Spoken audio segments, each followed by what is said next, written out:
looked here. So I have an events management background. I'm used to running around behind the stage. I'm not used to being on the stage. So if I improv and make magic outside of my comfort zone, just work with me. So I sort of fell into personal branding and marketing. It was something that really interested me, and I tested it on myself, and I had a lot of fun. So I thought I'd speak about that topic this evening.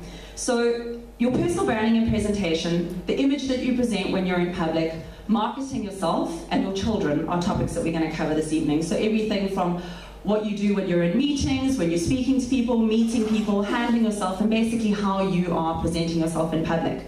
What is branding? Okay, I guess everyone knows these. Who have we got over here with the glasses? Colonel Sanders, KFC, all right? In the middle, Apple, Nike, and Beyonce. Put a ring on it, girls. When you've got to the stage, when people see your logo or they see your face somewhere and they know who you are, you know you've made it when it comes to branding. Ask yourself, what is my brand? Is it clear? So if somebody sees your logo or they see your marketing material, who are you? What do you do? Is it clear what service you're offering or what product it is that you're selling? What makes me different? I'm in the events management industry. There's 20, 50 other companies that run events. What makes me different? Do you know what makes you different? Be authentic. Be yourself. You are your brand. I realized, and I'm sad to admit this, only a couple of years ago, that I'm me and there's nothing I can do to change it. I've tried for so long to pretend to be something that society expects. I'm not. So whenever I talk, like right now, my knees are knocking, but I'm coming from a true place because I'm talking about something that I absolutely love. Personal styling is really important, how you present yourself when you're out in public. So what is your personal style? I'm known for my black dresses and my really funky shoes, which are usually conversation pieces. Okay? I always suggest being classic and elegant, all right? Because you can buy key pieces that you can reuse again later. Work with your body. We're not all Kate Moss. Most of us have got curves and bellies and things. Work with it, but you can still dress yourself appropriately for your age and for your body. Mix and match outfits are really key. And accessorizing smartly. Buying a couple of key pieces of accessories that you can mix and match with your wardrobe will just give you extra pizzazz. So here's some people that I really thought were really well professionally dressed. Two ladies on the end, slightly larger ladies, but wearing clothing that is the correct size, that fits them, that makes them look like they're about to go out there and take over the world, all right? You don't have to be a size 6. And the lady at the bottom with her mix and match outfits, I'm a big fan of those. So I have a variety of dresses and shoes that just go on rotation and no one knows it's cool. How do you conduct yourself in public? Do you listen? Do you ask questions? And do you offer value? How you conduct yourself when you're meeting people and speaking to people is part of your brand. A lot of people don't realize this. Sitting in the back of the room at a conference on your phone, you look really unapproachable. That was quicker than 20 seconds. Okay, how do I promote myself? Okay, how do I get out there? How do I get people to know about me in the industry? There's tons of marketing material available. Recommendation and testimonials are also huge, especially in my industry. So recommendation and testimonials are like gold bars for me because it gets me guaranteed work pretty much most of the time. Social media, so many to choose. Oh, how do you choose? How do you use them properly? Which ones do I choose? There's LinkedIn, there's Facebook, there's Pinterest. What do I choose? Which platforms do I go with? What's fun? And I always suggest, there's a couple of key ones which you'll see on the next slide, but I always suggest going with what you know and what works for your business.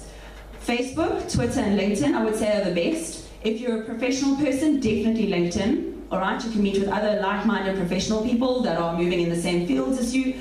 Facebook and Twitter are really great for engaging. But again, if you're a model, Instagram or YouTube might be for you. Pinterest, Flickr, Hangouts, there's tons and tons of them. But finding out what to work for your brand and your business is really important. How do you increase your reach on these platforms? There's things like paid advertising, likes, sponsored posts. What are those? How do you get them to work for you? And that's where I come in. So I've played with myself and some of my clients' accounts. I've learned what works. Megan, case in point. What works, what doesn't work. And it's become a fun experience.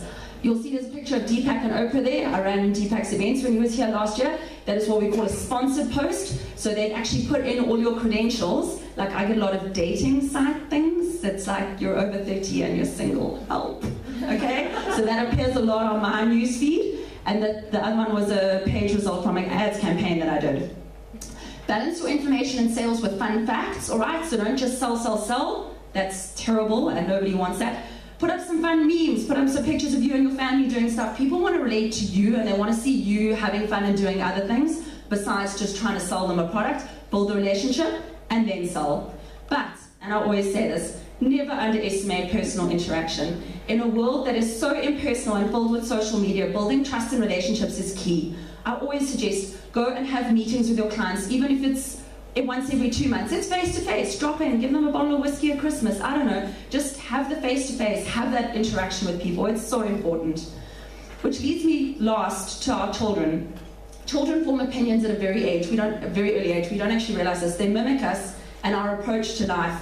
And I wish that my mother had sat with me and said, you know what, Heather, you're a little eccentric, you're a little out the box, you're a little weird, but you know what, we can work with that, and taught me how to work with that so I didn't have to figure that out when I was 35, okay?